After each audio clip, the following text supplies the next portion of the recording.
So వనవాసంలో ఉన్నప్పుడు పాండవులు దుర్వాస మహర్షి వచ్చారు, 1000 మంది శిష్యులతో వచ్చారు. వచ్చినప్పుడు ఆయన రాగానే అడిగారనమాట, మరి పెట్టండి ఫుడ్ అరేంజ్ చేయగానే వెంటనే ధర్మరాజు వచ్చేసి లోపలికి వచ్చేసి ఫుడ్ అరేంజ్ చేయమని తను ఎవరు ద్రౌపదిని అడిగారు. అడిగితే తను వచ్చి చూస్తే ఏం లేవు, సామాన్లు సరుకులు ఏం లేవు. సరే అనేసి ఇంకా శ్రీకృష్ణుని తలుచుకోవడం, శ్రీకృష్ణుడు వస్తాడు అంటే ప్రత్యక్షం అయిపోయి, ఏంటమ్మా అంటే సిచ్యువేషన్ అర్థమైపోతే, సరే లోపల ఏమున్నాయి తీసుకురా అంటాడు. వెళ్ళి చూస్తే ఏమున్నాయని ఇంతమంది చూసే ఏం లేవు కదా సార్, మళ్ళీ ఒకసారి అన్న అంటే ఏదో ఉండొచ్చు అని చూస్తే ఒక్క బియ్యపు గింజ ఉంటుందన్నమాట. అది తీసుకుని వచ్చి కృష్ణుడికి ఇస్తుంది. ఇవ్వగానే ఆ కృష్ణుడు ఆ ఒక్క బియ్యపు గింజను తీసుకుని ఏకత్వంతో కనెక్ట్ అయ్యి చక్కగా నమిలి తింటాడు. నమిలి తినగానే మొత్తం విశ్వం అందరికీ, అప్పుడు విశ్వంలో ఉన్న అందరికీ ఆకలి తీరిపోతుంది అన్నమాట. తీరిపోయిన వెంటనే ఓకే అనేసి మాయమైపోతుంది కృష్ణుడు.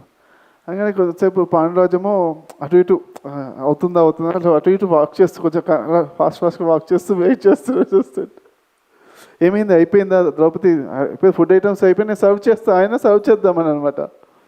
అని ఇలా వెయిట్ చేస్తుంటే అంతలో దుర్వాస మహర్షికి ఒకసారి బేవు వస్తుందన్నమాట. రాగానే కడుపు నిండిపోతే వచ్చింది బేవు, తృప్తితో ఒకటి వస్తుంది. రాగానే దుర్వాస మహర్షికి అర్థమైంది, నా లోపల ఉన్న శక్తి వచ్చేసి ఆకలి తీరిపోయింది, అర్థమైపోయి. అదే తపోశక్తి ఉంటుంది. అంటే తపోశక్తి ఉన్న వాళ్ళే గుర్తుపడతారన్నమాట. మామూలు వాళ్ళు ఏమో టైం అయింది కదా, ఆకలి వేసేస్తుంది కదా, టైం వేసి ఆకలి వేసిన అవి కూడా తినేస్తుంటారు. తపోశక్తి ఉన్నవాళ్ళు ఆకలి వేస్తే దీనిలో అవసరం, శక్తి తగ్గితేనే, కడుపులో ఆకలి కాదు, శరీరంలో శక్తి ఉందా లేదా అది చూసుకుంటారు. శరీరంలో శక్తి తగ్గితే అప్పుడు తినాలన్నమాట. కడుపులో ఆకలి టైంకి వేస్తుంది, దాని గురించి ఆలోచించారు అన్నమాట. వాళ్ళు చూసుకుంటారు, నా లోపల శక్తి ఉంది, ఇప్పుడు పెరిగింది, నేను అక్కర్లేదు అనేసి చెప్తారు. మరి పాండురాజుకి చెప్తారు, నాకు అవసరం లేదు, మిగతా నా శిష్యులకు మాత్రం పెట్టు అంటారు. అనగానే వాళ్ళ శిష్యులు కూడా చూస్తే ఒకసారి వాళ్ళ శిష్యులు కూడా దుర్వాస మహర్షి శిష్యులు ఎంత అవేర్నెస్తో ఉంచుతారు కదా. వాళ్ళు ఏంటంటే ఎక్కడ అంటే అతని కోపము దృష్టిలోంచి మరి అతనికి శిష్యులు అవేర్నెస్ ఉన్న వాళ్ళు ఉంటారు కాబట్టి వాళ్ళు కూడా ఒకసారి చెక్ చేసాం. దుర్వాస మహర్షి చెక్ చేసుకుని చెప్పారంటే మేము కూడా చెక్ చేస్తాం, ఒకసారి చెక్ చేస్తాం, కళ్ళు మూసుకుని చెక్ చేసుకుని బాడీలో శక్తి ఉంది, మాకు కూడా అవసరం లేదు ఏంటంట, అందరికీ మీకు అవసరం, ఎవరికి అందరికీ అవసరం, ఓకే మా అందరికీ మరి ఆకలి తీరిపోయింది, వెళ్తామని వెళ్ళిపోతాం అన్నమాట. వెళ్ళిపోతే క్లాప్స్ టు శ్రీకృష్ణుడికి. ఓకే, శ్రీకృష్ణుడు అలా తిన్నాడు అనమాట. తినేటప్పుడు విశ్వం అంతరికి కనెక్ట్ అయ్యి తినాలి.